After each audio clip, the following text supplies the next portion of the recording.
Hello student, welcome. Cell हम लोग देख रहे थे और आज मैं कंसंट्रेट करूंगी साइटोप्लाज्म, साइटोस्केलेटन, राइबोसोम और एंडोप्लाज्मिक रेटिकुलम पे। Number 1, cytoplasm. स्ट्रक्चरली अगर इसकी बात करूँ तो जिलेटिन लाइक फ्लूइड है जो कि सेल के इनसाइड प्रेजेंट रहता है। सॉल और जेल दो कंडीशंस में चेंज होता रहता है। और अगर इसके फंक्शंस की बात करूं तो इसमें वेरियस टाइप ऑफ सॉल्ट्स रहते हैं, मिनरल्स रहते हैं, ऑर्गेनिक मॉलिक्यूल्स रहते हैं और ये सारे ऑर्गेनली को सराउंड करके रखती है। ग्रेइश कलर का ये एक मटेरियल है और ये सेल को एक एरिया प्रोवाइड करने का काम करता है। साइटोस्केलेटन की बात करूं तो साइटोस्केलेटन में मैं बात करती हूँ फाइबर्स की, और इसका जो स्ट्रक्चर है एक नेटवर्क की फॉर्म में है। एक थिन फाइब्रस एलिमेंट है और माइक्रोट्यूब्यूल्स और माइक्रोफिलामेंट से ये मिलकर बना होता है। माइक्रोट्यूब्यूल्स की बात की जाए तो ये बहुत स्मॉल साइज़ की, बहुत माइक्रो साइज़ की हॉलो ट्यूब्यूल्स हैं।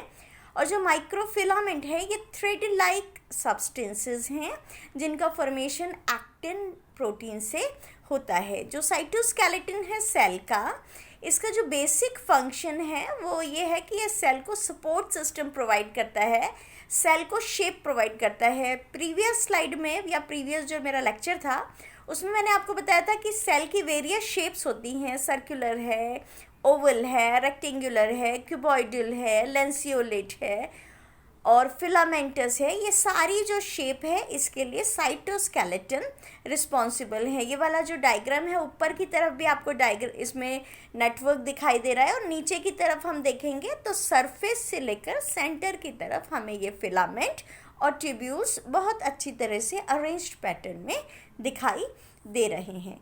तीसरे सेल ऑर्गेनेली की मैं बात करती हूँ जो है राइबोसोम। राइबोसोम का जो स्ट्रक्चर है इसे अगर हम कंसंट्रेशन के साथ देखेंगे तो आप देखते हैं इसमें आपको दो यूनिट्स दिखाई दे रही हैं। ऊपर की तरफ जो येलो वाली यूनिट है ये स्मॉलर सब यूनिट है और जो नीचे की तरफ वाली यूनिट है ये लार्जर सब यूनिट है। So the ribosome is consist of two sub units made up of protein and RNA. जो प्रोटीन है यह है राइबो न्यूक्लियोप्रोटीन जो आप कई जगह पर आरएनपी पढ़ते हैं, और जो आरएनए है वो है इसमें ribosomal RNA. It is quite obvious कि राइबोसोम फॉर्मेशन के लिए जो आरएनए काम में आएगा वो कौन सा आरएनए रहेगा? Ribosomal RNA. इसका फंक्शन क्या है कि ये प्रोटीन सिंथेसिस के लिए स्पेस प्रोवाइड करने का काम करता है। दो तरह के राइबोसोम होते हैं। अगर मैं प्रोकैरियोट्स की बात करूं तो उसमें 70S साइज़ के राइबोसोम्स होते हैं, लेकिन जहां पर मैं यूकैरियोट की बात करती हूँ वहाँ पे 80S टाइप के राइबोसोम्स होते हैं।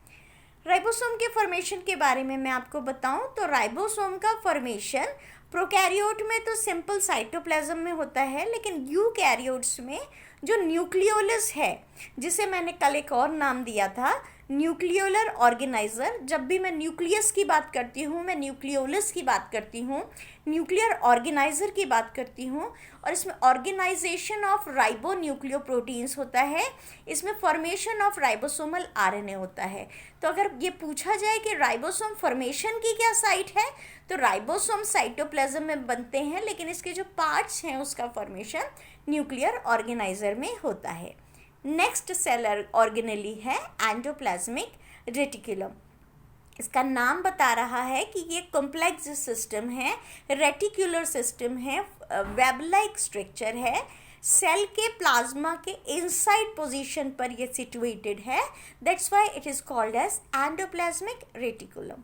स्ट्रक्चर की बात की जाए तो it's a system of membranous tubules and sac. दो या तीन तरह के स्ट्रक्चर से मिलकर ये रेटिकुला बनता है, जिसमें ट्यूब्यूल्स भी होती हैं और सेक लाइक वैक्यूल्स होते हैं, ट्यूब्यूल्स होती हैं और सिस्टर्ने लाइक स्ट्रक्चर भी पाया जाता है। अगर इसकी फंक्शन की बात की जाए एंडोप्लाज्मिक रेटिकुलम की तो इसका काम है इंटरसेल्युलर हाईवे, यानी a path along which molecules move from one part of the cell to the another. ठीक है, सेल के एक पार्ट से दूसरी तरफ ये मॉलिक्यूल्स मूवमेंट करते हैं। On the basis of their structure दो तरह की हमने एंडोप्लाज्मिक रेटिकुलम देखी। एक है रफ एंडोप्लाज्मिक रेटिकुलम जिसके ऊपर राइबोसोम अटैच्ड पाए जाते हैं, और दूसरी तरह की एंडोप्लाज्मिक रेटिकुलम जो कि स्मूथ टाइप की है जिस पे राइबोसोम अटैच्ड नहीं पाए जाते हैं।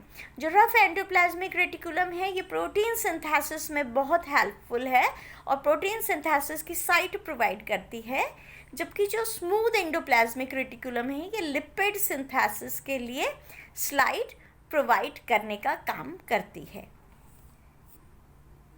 अगर रफ एंडोप्लाज्मिक रेटिकुलम का आप स्ट्रक्चर देखेंगे तो रफ एंडोप्लाज्मिक रेटिकुलम प्रोमिनेंट है सेल में। ये लार्ज अमाउंट ऑफ प्रोटीन का फॉर्मेशन करती है और ये जो प्रोटीन का फॉर्मेशन होता है ये एक्सपोर्ट होता है वन सेल से लेकर दूसरी सेल तक, और इसका जो इंसर्शन होता है वो सेल मेम्ब्रेन के थ्रू होता है। और जैसा कि मैं आपको बता ही चुकी हूँ कि ये राइबोसोम से कवर्ड है। ये डॉटेड इसमें राइबोसोम अटैच्ड हमें दिखाई दे रहे हैं। सेकेंड टाइप की है, मैंने जब आपको राइबोसोम्स के बारे में बताया था या एंडोप्लाज्मिक रेटिकुलम के बारे में बताया था तो आप नीचे वाले जो डायग्राम हैं इसमें क्लियरली देखेंगे कि ये जो ट्यूब्यूल्स हैं ये कितनी इंटर रिलेटेड हैं, लेकिन इसके ऊपर राइबोसोम अटैच्ड नहीं है। आप प्रीवियस स्लाइड में देखिए, आपको राइबोसोम अटैच दिखाई दे रहा है, डॉटेड या बीडेड स्ट्रक्चर है। इस वाली स्लाइड में हमें कोई भी डॉटेड या बीडेड स्ट्रक्चर नहीं दिखाई दे रहा। This is smooth endoplasmic reticulum, क्योंकि डॉटेड स्ट्रक्चर नहीं है, that's why it is smooth in texture. It involve in the synthesis of lipid and break down of toxic substances also. और पहले भी मैंने आपसे कहा कि राइबोसोम से कवर्ड नहीं है। Thank you for watching, bye.